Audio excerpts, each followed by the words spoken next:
السلام علیکم ورحمۃ اللہ وبرکاتہ۔ پیارے ناظرین، پیارے بچوں، آپ سبھی کا استقبال ہے، آپ سبھی کا خیر مقدم ہے اس یوٹیوب چینل پہ۔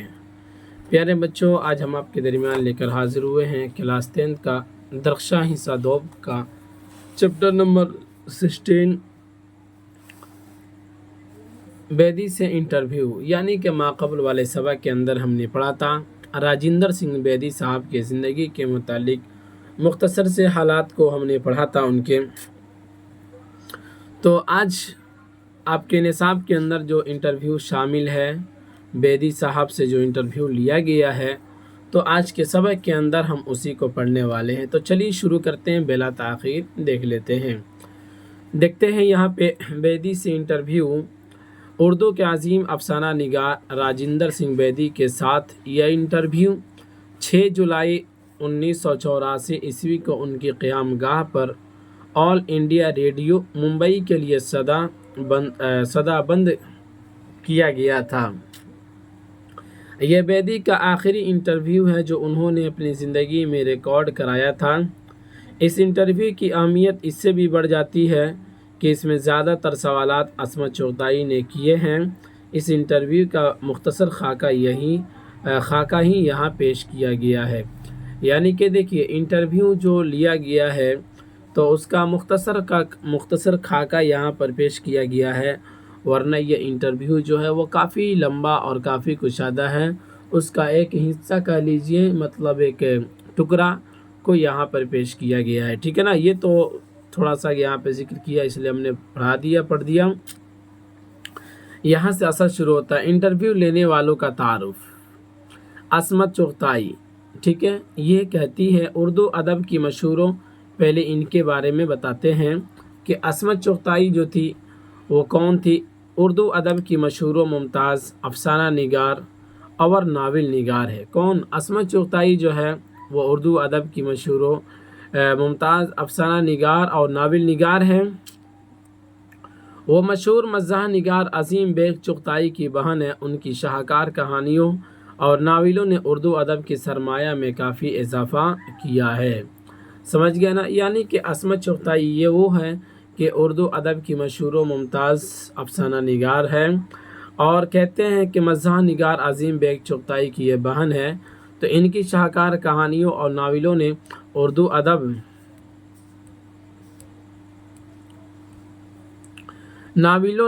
ادب کے سرمایہ میں کافی اضافہ کیا ہے۔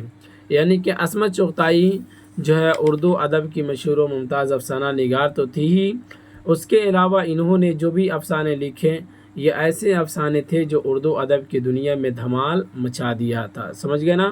اور آج بھی ان کو قابل احترام نظر سے دیکھا جاتا ہے، یعنی احترام کے نظریے سے آج بھی انہیں دیکھا جاتا ہے۔ اس کے بعد کہتے ہیں دونوں اصناف میں فنی اعتبار سے ان کا مرتبہ و مقام خاصا بلند ہے۔ کیا کہا؟ کہ دونوں اصناف میں فنی اعتبار سے ان کا مرتبہ و مقام خاصا بلند ہے، دونوں اعتبار سے۔ فیاض رفعت صاحب کے بارے میں کہتے ہیں ان کا تعلق آل انڈیا ریڈیو سے ایک طویل مدت تک رہا۔ کتنے دنوں تک؟ ایک طویل مدت تک رہا ہے، اور اسٹیشن ڈائریکٹر کے عہدے پر بھی سرفراز رہے۔ کون؟ فیاض احمد صاحب اسٹیشن ڈائریکٹر کے عہدے پر بھی سرفراز رہے۔ اردو زبان و ادب کی بلوز خدمات کے سلسلے میں لائق ستائش رہے ہیں۔ فیاض رفعت صاحب ہیں اردو زبان و ادب کی بلوز خدمات، یعنی کہ بے انتہا انہوں نے اردو ادب کی خدمات کی ہے، یعنی کہ کافی زیادہ اس کے اندر انہوں نے اپنا وقت دیا ہے۔ تو اس کی وجہ سے کہتے ہیں لائق ستائش کا مطلب یہ ہوتا ہے قابل تعریف، ٹھیک ہے نا۔ جو خدمات جو انہوں نے دیا ہے وہ قابل تعریف ہے، سمجھ گئے نا، اسی کو یہاں پر کہا۔ آگے کہتے ہیں فیاض صاحب بیدی صاحب ہم لوگ آل انڈیا، اب یہاں سے انٹرویو شروع ہو گئی، یعنی عصمت چغتائی کے بارے میں آپ نے پڑھ لیا، اب فیاض رفعت صاحب کے بارے میں بھی تھوڑا سا جان گئے کہ فیاض رفعت صاحب کون تھے۔ اب یہاں سے انٹرویو شروع ہوتا ہے، اور میں آپ کو پہلے ہی بتا دیا ہوں کہ خاکہ پیش کیا گیا انٹرویو کا، اصل انٹرویو جو ہے وہ کہیں اور ذکر ہے، इनकी और दीगर जगहों पे जब आप इनका मुताला करेंगे तो वहाँ पे मुकम्मल आपको मिल जाएगा। यहाँ पे बस एक खाका एक थोड़ा सा पेश किया गया है। बैदी साहब, हम लोग ऑल इंडिया फैयाज साहब कहते हैं बैदी साहब से, हम लोग ऑल इंडिया रेडियो से हाजिर हुए हैं और आपका ताल्लुक़ भी ऑल इंडिया रेडियो से रहा है। 1948 ईस्वी में आप स्टेशन डायरेक्टर भी रहे हैं, लेकिन इससे अलग आपका एक मर्तबा है, बड़ा कद है और उर्दू अफसाने में आपका बहुत बड़ा नाम है। एक ज़माना से जी चाहता था कि आप से बैठ कर बातें करें। कौन करें? फैयाज साहब करें। कुछ पूछें आपसे अफसाने के बारे में, कहानी के बारे में, ज़िंदगी के बारे में कुछ पूछें। ये फैयाज साहब कहते हैं बैदी साहब से, काफ़ी दिनों से मेरी दिली तमन्ना थी कि हम आपसे कुछ देर बैठकर गुफ्तगू करें और फिर अफसाना के बारे में, कहानी के बारे में और आपकी ज़िंदगी के बारे में हम थोड़ा सा बातें करें। असमत आपा आपसे ज़्यादा आसानी से बात कर पाएंगे। यानी कि असमत चुगताई जो है, फैयाज रिफ़त साहब असमत चुगताई को कहते हैं कि ये जो है आपसे ज़्यादा आसानी से अच्छी तरह से बात कर सकेंगी। बैदी साहब कहते हैं ठीक है, असमत आपा शुरू करेंगी और मैं जवाब दूंगा। मतलब वो सवाल करेगी और मैं क्या करूंगा? जवाब दूंगा। असमत, एक दफ़ा एक साहब मेरे पास आए और कहने लगे कि राजिंदर सिंह बैदी की ज़बान के बारे में आपका क्या ख्याल है? असमत आपा कहती है कि एक साहब मेरे पास आए और कहने लगे कि राजिंदर सिंह बैदी की ज़बान के बारे में आपका क्या ख्याल है? आपका ख्याल क्या है? मैंने कहा कि बहुत कम और छोटे छोटे जुमलों में बहुत कुछ कहते हैं। यानी कौन? बैदी साहब जो है वो छोटे छोटे जुमलों में बहुत कुछ कह देते हैं और ये बहुत बड़ी काबिलियत की बात भी है। ये आपकी नवाजिश शुरू में खामी थी, उसे मैंने आहिस्ता आहिस्ता ठीक किया है। यानी कि शुरू में बैदी साहब कहते हैं कि शुरू में थोड़ी सी परेशानी थी, लेकिन मैंने धीरे धीरे इसको ठीक कर लिया। बैदी साहब ये ठीक है ना, बैदी साहब की जुमला हो गया। असमत, मैं समझती हूँ वो कोई खामी नहीं है। देखिए, बड़े लोगों से बात करते समय इस तरह के अल्फाज इस्तेमाल किए जाते हैं, चूँकि बड़े लोग जो होते हैं और बड़े में भी जो अच्छे होते हैं वो कभी भी अपने आप को मतलब एक ऐसे जुमले से ताबीर करते हैं जो जुमला बिल्कुल हकीर हो। समझ रहे हैं ना? यानी कि देख रहे हैं ना, खामी होना और इस तरीके से उसके अंदर कोई कमी होना, तो ये थोड़ा सा एक हकीर वाला जुमला है कि नहीं? तो बैदी साहब इतने बड़े अफसाना निगार होने के बावजूद भी ये कहते हैं कि मेरे अंदर एक खामी थी। ठीक है ना? तो देखिए, इनसे जो बात कर रही है असमत आपा, वो क्या कहती है, कितना अच्छे जवाब देती है। कहती है कि मैं समझती हूँ कि वो कोई खामी नहीं है। ठीक है ना? तो बड़े लोगों से यही बात करने का तरीका भी होता है कि जब कभी हम इंटरव्यू लें, आज मीडिया का दौर है, बहुत सारे बच्चे जर्नलिस्ट बन रहे हैं, पत्रकारी की दुनिया में अपना कदम रख रहे हैं। ख़ास तौर से मेरे साथियों में से भी कुछ लोग गए, अभी जामिया मिल्लिया में हैं और वहाँ से वो अपने करियर का लगता है कि इस साल वो शुरू कर ही देंगे। ठीक है ना? काफ़ी दिनों से वो वहाँ पे लगे हुए हैं। तो ये एक तरीका होता है, जैसा कि यहाँ पे आप देख रहे हैं। बैदी साहब कहते हैं इन दिनों मेरी उर्दू काफ़ी अच्छी है और मैं समझता हूँ इसमें कोई खामी नहीं निकाल सकता। बहरहाल जाहिर सी बात है अच्छी, तभी तो ये इस तरह के जुमला और इस तरह के अल्फाज वो इस्तेमाल करते हैं और कहते हैं कि इन दिनों मेरी उर्दू जो है वह काफ़ी अच्छी है और मैं समझता हूँ कि इसमें कोई खामी नहीं निकाल सकता। आगे कहते हैं फैयाज, अच्छा बैदी साहब, मैं समझता हूँ लाहौर में जब आप पोस्ट ऑफिस में काम करते थे उस ज़माने में ही आपने पहला अफसाना लिखा, तो अफसाना लिखने की तारीख आपको कैसे मिली और वो अफसाना कौन सा था और वो कहाँ शाये हुआ था? ये बैदी साहब से इस तरह का ये सवाल करते हैं। अच्छा बैदी साहब, ये फैयाज साहब सवाल करते हैं कि कहते हैं कि लाहौर में जब आप पोस्ट ऑफिस में काम करते थे तो उस ज़माने में जो आपने अफसाना लिखना शुरू कर दिया, जो अफसाना लिखा, तो इसकी तारीख आपको कैसे मिली? मतलब ये कह लीजिए इसकी रहनुमाई आपको कैसे मिली, आपको कैसी, आपने लिखना कैसे शुरू किया? समझ रहे हैं? कहने का अर्थ यही है। वो कहते हैं बैदी साहब, वो देखिए वो अफसाना था महारानी का तोहफ़ा। यानी कि जो ये लिखने की तारीख जो लिखना शुरू किए थे تو اس افسانے کا نام دیے تھے مہارانی کا تحفہ، وہ ضائع ہو گیا۔ کیا ہو گیا؟ ضائع، یہ مطلب ختم ہو گیا۔ وہ میں نے ٹیگور کے رنگ میں لکھا تھا اور اسے سال کا بہترین افسانہ قرار دیا گیا تھا۔ یعنی ٹیگور کے رنگ میں انہوں نے مہارانی کا تحفہ یہ لکھا افسانہ، اور ٹیگور کے رنگ میں لکھا، لیکن کیا ہوا؟ بد نصیبی کہہ لیجئے، وہ افسانہ جو تھا وہ کیا ہو گیا؟ ضائع ہو گیا، ختم ہو گیا، مطلب وہ چل نہیں سکا وہ، ٹھیک ہے۔ اور اس کو بہترین افسانہ قرار بھی دیا گیا تھا، لیکن کسی نہ کسی وجہ سے وہ کیا ہو گیا؟ ختم ہو گیا۔ آگے فیاض صاحب کہتے ہیں، میں سمجھتا ہوں بیدی صاحب، افسانے میں جو زبان ہوتی ہے وہ آرائشی زبان نہیں ہونی چاہیے۔ مطلب کیا؟ آرائشی، آرائش کا مطلب کیا ہوتا ہے بابو؟ بناوٹی زبان نہیں ہونی چاہیے۔ افسانے کے اندر جو بھی زبان ہو نا، وہ سادی زبان ہو، آرائشی نہیں، بناوٹی نہیں ہونی چاہیے۔ وہ تو اس کریکٹر کی زبان ہونی چاہیے جو بول رہا ہے۔ یہ تو ادیب کی تخلیقیت ہوتی ہے۔ بڑا ادیب تو اپنی زبان خود لے کر پیدا ہوتا ہے۔ اس صورت میں ادیب پر اعتراض بالکل بیجا ہے۔ یہاں پر اس کا ارتھ یہ ہوا بابو کہ وہ کہنا یہ چاہتے ہیں کہ وہ تو اس کریکٹر کی زبان ہونی چاہیے جو بول رہا ہے۔ یعنی کہ دیکھیے، آپ اگر افسانہ لکھ رہے ہیں تو اس کے اندر آپ کی باتیں، آپ کی زبانیں ہونی چاہیے۔ لیکن ایک ادیب کے بارے میں کہتے ہیں یہ تو ادیب کی تخلیقیت ہوتی ہے کہ نہیں؟ ادیب کی تخلیقیت کا مطلب یہ کہا کہ ادیب لوگ جو ہوتے ہیں نا، تو بھائی ان کی زبان ہی کچھ اور الگ ہوتی ہے، اور ان کی زبان جو ہوتی ہے بہت ہارڈ ہوتی ہے۔ وہ تو اپنی زبان پر لے کر پیدا ہی ہوئے ہوتے ہیں، اور بڑا ادیب تو اپنی زبان خود لے کر پیدا ہوتا ہے۔ اس صورت میں ادیب پر اعتراض بالکل بیجا ہے۔ مطلب یہ کہ اگر ادیب پر اعتراض کیا جائے تو یہ اعتراض بالکل، اعتراض کا مطلب ہوتا ہے یعنی انگلی اٹھانا، ٹھیک ہے نا؟ نہ کہتے ہیں کسی چیز پر سوالیہ نشان قائم کرنا، وہی ہوتا ہے اعتراض، ٹھیک ہے نا؟ اعتراض یعترض اعتراضا فهو معترض، یہ سب کے عربی کا الفاظ ہے جس کا مطلب کیا ہوتا ہے؟ مطلب اعتراض کرنا، سوال اٹھانا، ٹھیک۔ بیدی صاحب کہتے ہیں کسی کے افسانے پر رائے دینی ہو تو آج کل کہا جاتا ہے کہ افسانہ بہت اچھا ہے۔ دیکھیے کتنی اچھی بات یہاں پر کہی ہے، افسانہ بہت اچھا ہے، بہت گریٹ ہے، بہت گریٹ ہے، مگر یہ زبان سنتے سنتے میں تو عاجز آ گیا ہوں، پھر میں تو وہی الفاظ استعمال کرتا ہوں جو میرے ذہن میں آتے ہیں۔ دیکھیے یہ بیدی صاحب بڑی اچھی بات کہی ہے۔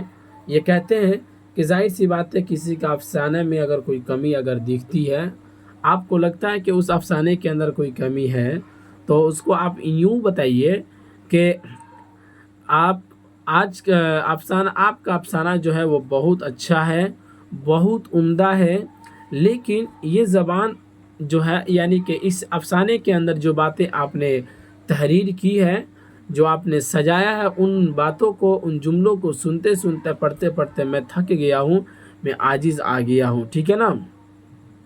تو دیکھیے یہاں سے سمجھدار جو ہوگا وہ تو سمجھ ہی جائے گا کہ ہمارے افسانے کے اوپر سوال کیا جا رہا ہے، یہاں سے مطلب کوئی دوسرا الفاظ بدل دینا چاہیے، ٹھیک ہے نا؟ یا کہ نہج اور طریقہ دوسرا اختیار کرنا چاہیے۔ اور جو سمجھدار نہیں ہے وہ تو خیر اس کی بات ہی نہیں کرنی، اس کی بات ہی یہاں پہ کچھ نہیں ہے۔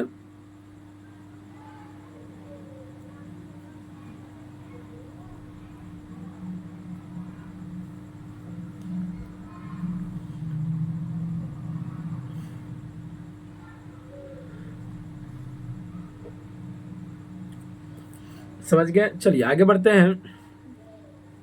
فیاض صاحب کہتے ہیں اچھا بیدی صاحب، آپ کے افسانوں میں جو میں نے محسوس کیا کہ پچھلے چند برسوں میں آپ کے افسانوں میں ہندو مذہبی عقائد نمایاں ہے، آپ کے یہاں جو یہ ایک نئی چیز پیدا ہوئی ہے اس کی کیا وجہ ہے؟ یعنی کہ فیاض صاحب سوال کرتے ہیں بیدی صاحب سے کہ آپ کے افسانے میں ہم نے ان دنوں دیکھا ہے کہ ہندو مسلم کے عقیدے کے اوپر آپ نے کچھ باتیں لکھی ہے، تو آج سے پہلے تو اس طرح کا جملہ آپ استعمال نہیں کرتے تھے، لیکن آج استعمال کیے، کیا وجہ ہے؟ بیدی صاحب کہتے ہیں وجہ یہ ہے کہ ہمارے یہاں بیشتر لوگ مسلمان کردار ہی لاتے ہیں۔ کیا کرتے ہیں؟ بیشتر لوگ مسلمان کردار ہی لاتے ہیں۔ میں نے سوچا پورے ہندوستان میں اتنے ہندو ہیں، ان کا نام اگر لیا جائے تو کوئی حرج نہیں ہے. سمجھ گیا؟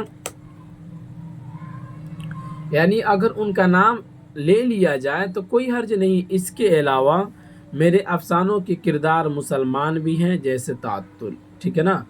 تو یہ کہتے ہیں کہ ہمارے ہندوستان کے اندر اتنے غیر مسلم لوگ ہیں اور زیادہ تر لوگ جو افسانہ لکھتے ہیں تو اس کے اندر مسلمان ہی کا کردار لے کر آتے ہیں.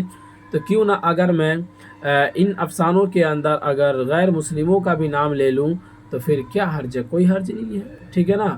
اور ایسا تھوڑی نہ ہے کہ میں اگر غیر مسلموں کا اگر میں نام لے رہا ہوں تو اس کے اندر سے مسلموں کا نام ہٹ گیا. ایسی کوئی بات تو ہے نہیں. سمجھ گیا نا؟ اس کے بعد کہتے ہیں عصمت کہتی ہے اچھا ایک کہانی تم نے بڑی خوبصورت لکھی تھی. ایک لڑکی کہیں پر جاتی ہے تو ایک بوڑھا آدمی موڑ میں اس کے پیچھے پیچھے جاتا ہے.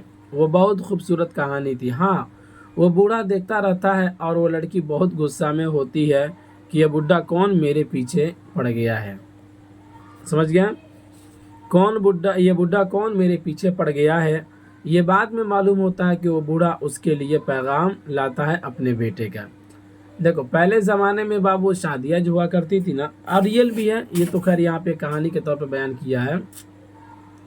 یہ ایک ریئل بھی ہے کہ پہلے زمانے میں شادیاں جو ہوتی تھی وہ لڑکا اور لڑکی جو ہے پہلے ایک دوسرے کو دیکھ لیا کرتے تھے. اگر ان کو یہ چیز اچھی لگ گئی تو پھر شادی کی باتیں آگے ہوتی تھی، ورنہ پھر وہیں سے ختم کر دیا جاتا تھا.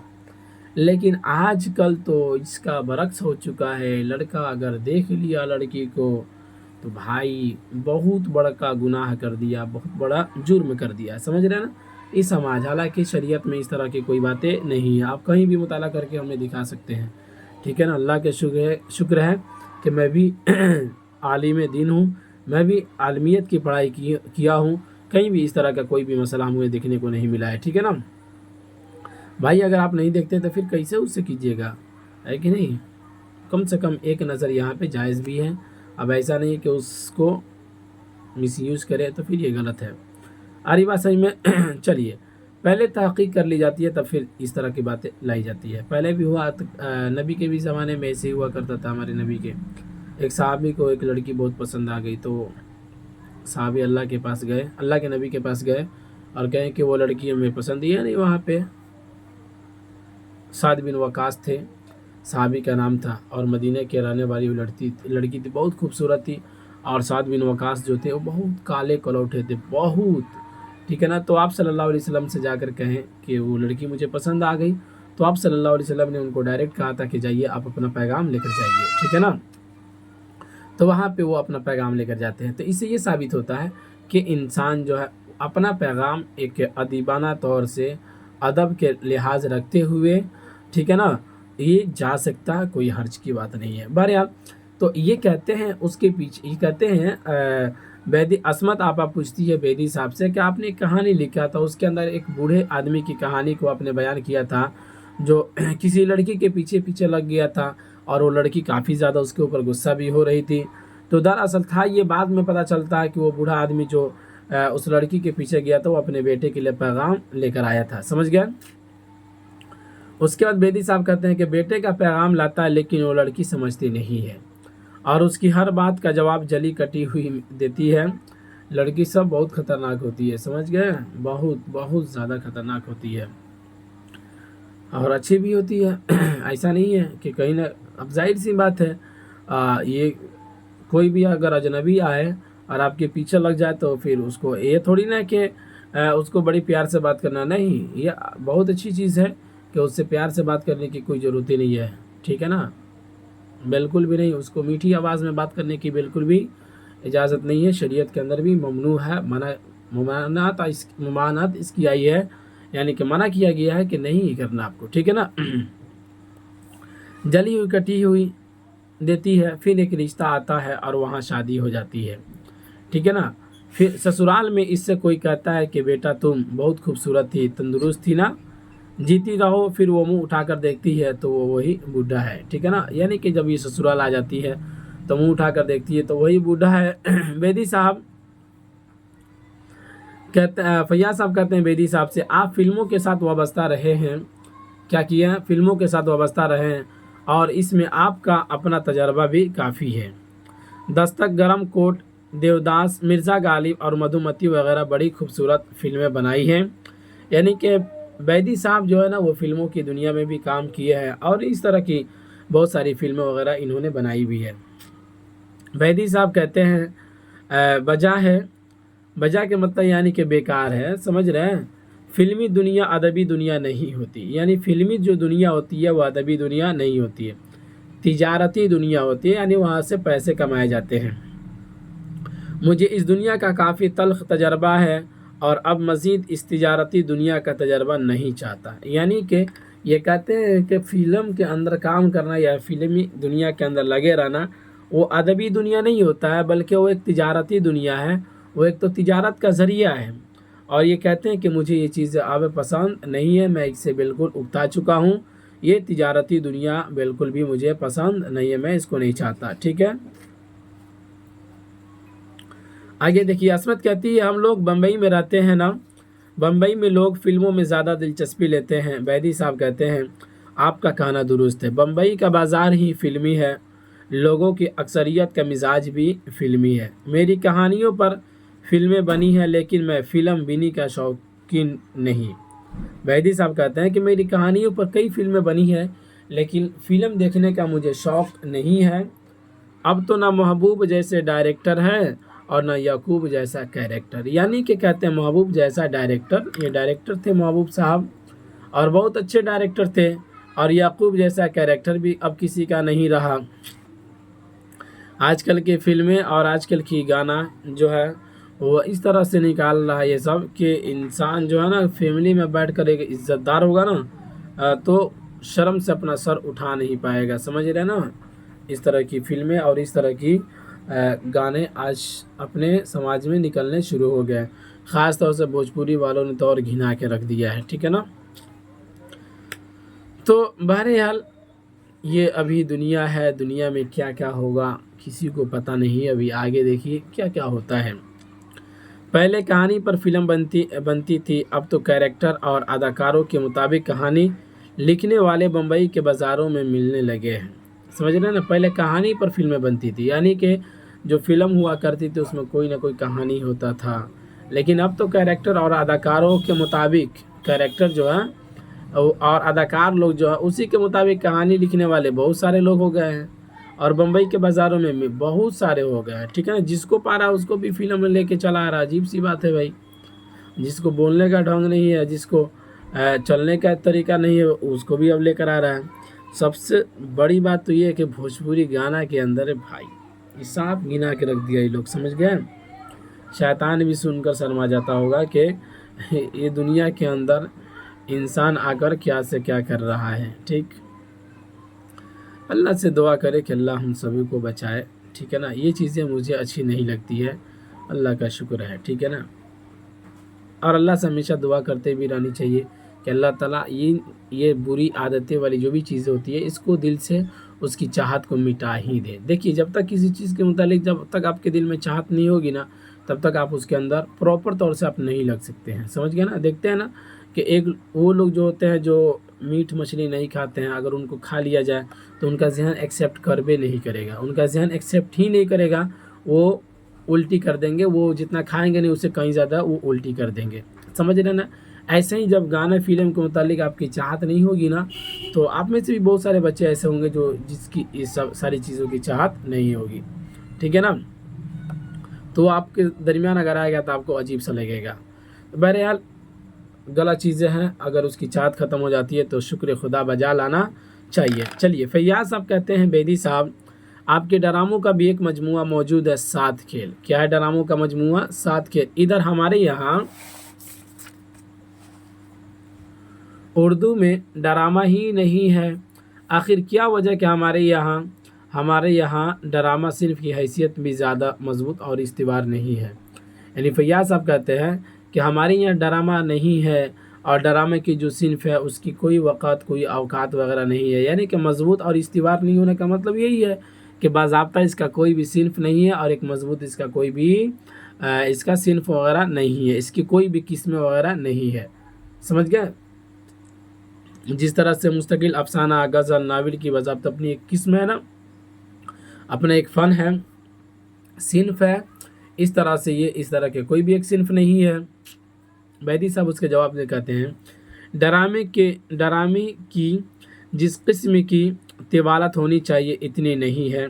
हम लोगों ने बगैर तजर्बा हासिल किए ड्रामे लिखे, तो इसी वजह से आज जो है इसकी बज़ाब्ते इसकी इतनी मकबूलियत और इसकी पहचान समाज के दरमियान नहीं है। जाहिर सी बात है, जब बिना तजर्बा किए हुए अगर हम ड्रामा वगैरह लिखते हैं तो फिर क्या वो मकबूल होगा, क्या वो पसंदीदा होगा? नहीं हो सकता है। असमत कहती है यानी वो ड्रामे स्टेज नहीं किया जा सकते, यानी कि जो ड्रामे हम लोगों ने लिखा उसको स्टेज नहीं किया जा सकता। बेदी साहब कहते हैं जी हाँ, ड्रामे बहुत उम्दा है लेकिन स्टेज नहीं किए जा सकते। अब जाहिर सी बात है, हर ड्रामा स्टेज नहीं किया जा सकता, इसलिए कहते हैं कि जो भी आजकल ड्रामे जो लिखे जा रहे हैं उसको स्टेज पर नहीं किया जा सकता है। असमत आपा कहती है हमारे यहाँ जिलानी बानो का नावल ईवान गज़ल बहुत अच्छा है। बेदी साहब कहते हैं पाकिस्तानी मुसन्निफ़ों ने नावल की तरफ ज़्यादा तवज्जो दी है। मैंने भी एक छोटा सा नावल लिखा है, एक चादर मैली सी बस वो लिख के बैठ गया। मतलब यह पाकिस्तान की तारीफ़ करते हैं। क्या करते हैं?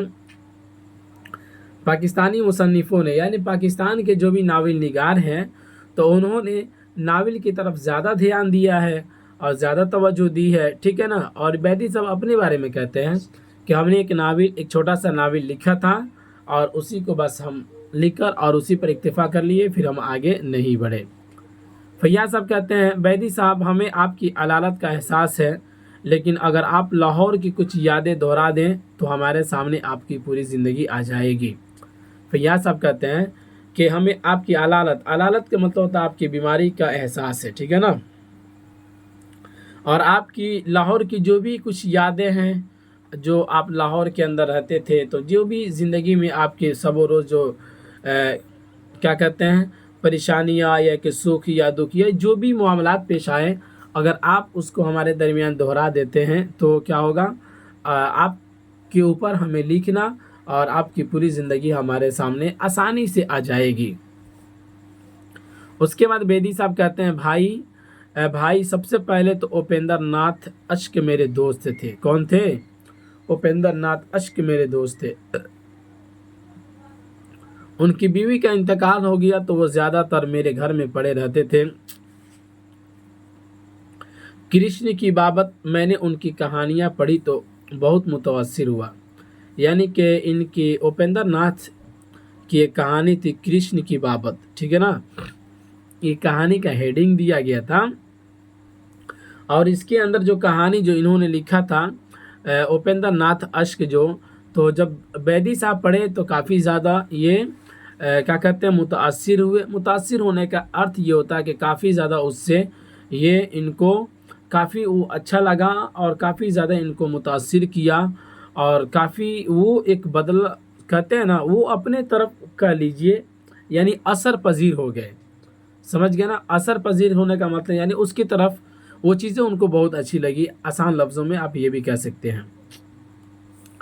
नतीजा ये हुआ कि रास्ते से कोई आदमी गुज़रता तो मैं उससे पूछता था कि आप कृष्ण चंद्र हैं? क्या है कि आप कृष्ण चंद्र हैं? पंजाब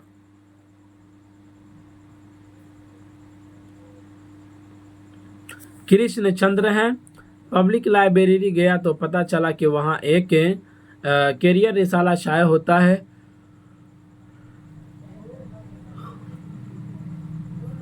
और उसके एडिटर कृष्ण चंद्र हैं। मैं वहाँ गया और मैंने कहा आप कृष्ण चंद्र, वह कहने लगे तुम राजिंदर सिंह बैदी हो, और फिर हम दोनों गले मिल गए। समझ गए। यानी कि कृष्ण चंद्र साहब के बारे में कहते हैं कि कृष्ण चंद्र से ये काफ़ी ज़्यादा ये क्या कहते हैं कृष्ण चंद्र जो थे इनके काफ़ी चहीते थे और ये काफ़ी जब उनकी किताब को, उनके रसाला को और उनके अफसाना को जब इन्होंने पढ़ा राजिंदर सिंह बैदी, तो काफ़ी ज़्यादा दिल में तड़प और ये ख्वाहिश हुई कि हम किसी न किसी तरीके से कृष्ण चंद्र साहब से हम क्या करें, मिले। समझ रहे हैं।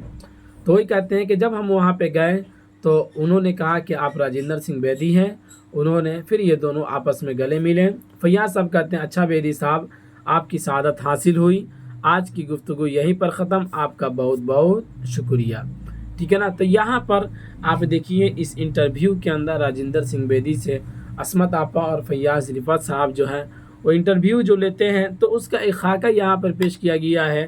اس کے اندر بہت ساری چیزوں کو بیان کیا گیا، اور جو باقی ہے ان کا جو مکمل خاکہ ہے تو اس کے اندر ساری چیزیں آپ کو تفصیل سے دیکھنے کو ملے گی، تو وہ تو آنے والی اگلی کتابوں کے اندر ہی آپ کو ملے گی.